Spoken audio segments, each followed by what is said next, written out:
پنجاب بھر میں دھند کے ڈیرے، حد نگاہ کم ہونے پر موٹر وے کو متعدد مقامات سے بند کر دیا گیا۔ موٹر وے M2 لاہور سے ہرن مینار، موٹر وے M3 فیض پور سے جڑاوالا تک بند۔ ترجمان سینٹرل ریجن کے مطابق موٹر وے M4 گوجرا سے ملتان، M5 ملتان سے شریف تک بند۔ لاہور سیالکوٹ موٹر وے M11 دھند کی وجہ سے بند۔ دھند میں صبح 10 تا شام 6 تک محفوظ سفری اوقات ہیں۔ لاہور کی مضر صحت فضا میں سانس لینا بھی دشوار۔ دنیا کے آلودہ شہروں میں لاہور آج بھی سر فہرست۔ صبح کے اوقات میں ایئر کوالٹی انڈیکس 448 ریکارڈ۔ ہاٹ سپاٹ ایریاز میں اینٹی اسموک گنز کا استعمال۔ شہید جمہوریت دختر مشرق محترمہ بے نظیر بھٹو کا 18واں یوم شہادت۔ عالم اسلام کی پہلی خاتون وزیر اعظم کو 2007 میں آج کے دن صفاق دہشت گردوں نے لیاقت باغ راولپنڈی میں شہید کیا۔ بے نظیر بھٹو نے جنرل ضیاء کی آمریت کے خلاف طویل جدوجہد کی۔ والد اور بھائیوں کی شہادت کے باوجود جمہوریت کا راستہ ترک نہ کرنے پر امر ہو گئی۔ صدر آصف علی زرداری نے پیغام میں کہا کہ شہید محترمہ نے آئین، پارلیمان اور ووٹ کے حق کے لیے جدوجہد کی۔ بے نظیر بھٹو فرقہ واریت، نفرت، انتہا پسندی اور عدم برداشت کے خلاف تھیں۔ دہشت گردی کا مقابلہ سوچ، تعلیم اور برداشت سے کرنا ہوگا۔ نوجوان انصاف کے لیے آواز بلند کریں اور امید نہ چھوڑیں۔ نفرت کی بجائے اتحاد اور جمہوری اقدار کو اپنانا ہوگا۔ بلاول بھٹو زرداری نے کہا کہ بی بی شہید آمریت، انتہا پسندی اور عدم برداشت کے خلاف ناقابل تسخیر علامت رہیں۔ خواتین اور نوجوانوں کے لیے ان کا کردار مثالی ہے۔ پیپلز پارٹی آئین، پارلیمنٹ اور سماجی انصاف کی جدوجہد جاری رکھے گی۔ محترمہ بے نظیر بھٹو شہید کی برسی کی مرکزی تقریب آج گڑھی خدا بخش میں منعقد ہوگی۔ صدر آصف علی زرداری اور چیئرمین پیپلز پارٹی بلاول بھٹو زرداری جلسے سے خطاب کریں گے۔ خاتون اول آصفہ بھٹو گڑھی خدا بخش پہنچ گئی، جلسے کے انتظامات کا جائزہ لیا۔ بے نظیر بھٹو شہید، ذوالفقار علی بھٹو، مرتضیٰ بھٹو شہید، شاہنواز بھٹو شہید، بیگم نصرت بھٹو کے مزاروں پر حاضری دی۔ عوامی خوشحالی اور ملک کی سلامتی کے لیے دعا کی۔ جیالوں اور پارٹی رہنماؤں کی آمد کا بھی سلسلہ جاری۔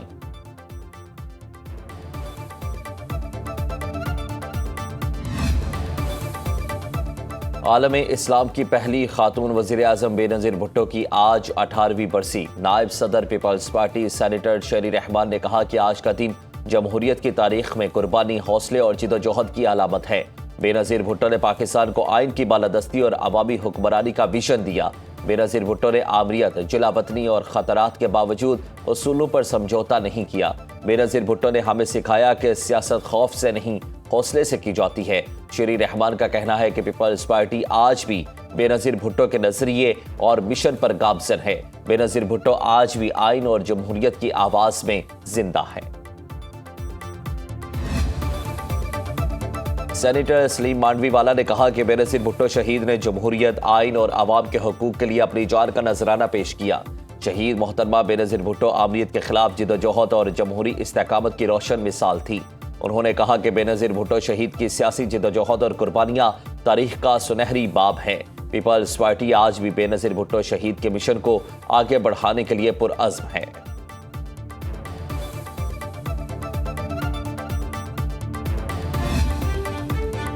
پاکستان اور متحدہ عرب امارات کا باہمی تعلقات مزید مضبوط بنانے پر اتفاق۔ اماراتی صدر محمد بن زائد ال نہیان کا دورہ پاکستان۔ نور خان ایئر بیس پر وزیر اعظم شہباز شریف اور فیلڈ مارشل عاصم منیر نے گرم جوشی سے استقبال کیا۔ مہمان صدر کو 21 توپوں کی سلامی گارڈ آف آنر پیش کیا گیا۔ شیخ محمد بن زائد ال نہیان اور وزیر اعظم شہباز شریف کی ملاقات میں دو طرفہ تجارت میں اضافے پر اتفاق، معاشی تعاون، سرمایہ کاری، توانائی، انفراسٹرکچر کی ترقی، IT ٹیکنالوجی اور عوامی روابط کے فروغ کی اہمیت پر زور، امن، استحکام اور پائیدار ترقی کے لیے مل کر کام کرنے کے عزم کی تجدید۔ شیخ محمد بن زائد ال نہیان کا دورہ اسٹریٹجک شراکت داری کو نئی جہت دے گا۔ وزیر اعظم کی ایکس پر پوسٹ، کہا ہم نے نہایت خوشگوار اور تعمیری مذاکرات کے لیے امن اور خوشحالی کے لیے کوششوں پر تبادلہ خیال کیا۔ شیخ محمد بن زائد ال نہیان نے ایکس پوسٹ میں کہا کہ دونوں ممالک کے عوام کے لیے ترقی اور خوشحالی کو یقینی بنایا جائے گا۔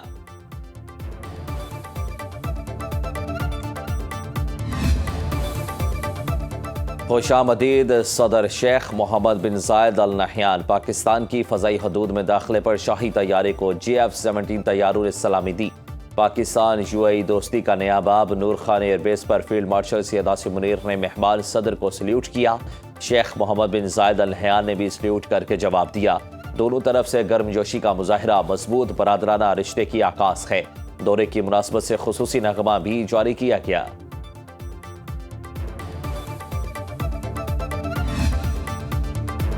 برطانیہ میں پی ٹی آئی اور بیرونی آقاؤں کا گٹھ جوڑ، بین الاقوامی قوانین پر عملداری کے لیے کڑا امتحان۔ پی ٹی آئی نے اپنے مذموم سیاسی مقاصد کی خاطر پاکستان مخالف ایجنڈے کے لیے تمام حدود و قیود اور بین الاقوامی قوانین کو پس پشت ڈال دیا۔ پی ٹی آئی کے بھگوڑے یوٹیوبرز اور شرپسند عناصر بیرونی آقاؤں کی ایما پر پاکستان اور فوج مخالف بیانیے کے لیے استعمال کر رہے ہیں۔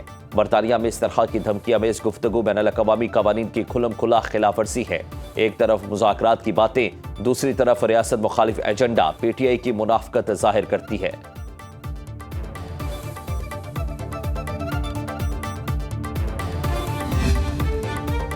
بریڈ فورٹ میں پاکستانی قونصلیٹ کے سامنے احتجاج پر پاکستان کا سخت نوٹس۔ برطانیہ کے قائم مقام ہائی کمشنر میٹ کینل کی دفتر خارجہ طلبی ڈی مارچ کیا گیا۔ پاکستان نے کہا پی ٹی آئی کے آفیشیل اکاؤنٹ کو مظاہرین جمع کرنے کے لیے استعمال کیا گیا۔ احتجاج کے دوران مظاہرین نے فیلڈ مارشل کے خلاف انتہائی اشتعال انگیز اور قابل اعتراض زبان استعمال کی۔ انہیں جان سے مارنے کی دھمکیاں دی گئیں۔ ڈی مارچ میں برطانوی حکومت سے کہا گیا کہ وہ اپنی سرزمین پاکستان کو غیر مستحکم کرنے کے لیے استعمال نہ ہونے دے۔ پاکستان امید ظاہر کرتا ہے کہ برطانیہ میں ایسے شرپسند عناصر کے خلاف سخت کارروائی کی جائے گی اور قانون کے مطابق جواب دہ ٹھہرایا جائے گا۔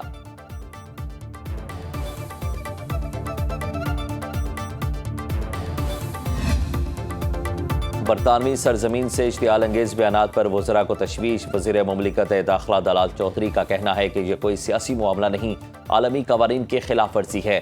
برطانیہ شرپسند عناصر کے خلاف کارروائی کرے۔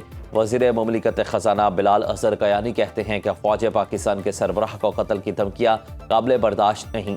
وزیر اطلاعات پنجاب اسما بخاری نے کہا کہ اشتعال انگیز رویے کو 9 مئی کا تسلسل قرار دیا۔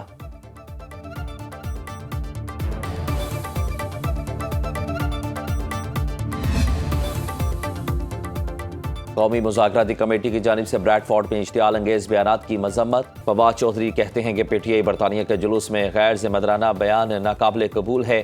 مقررین کو منتخب کرنے کے لیے طریقہ کار وضع کیا جانا چاہیے۔ حساس حالات میں غیر سنجیدہ طرز عمل تباہ کن ہو سکتا ہے۔ پی ٹی آئی قیادت کو بھی اس بیان کی مذمت کرنی چاہیے۔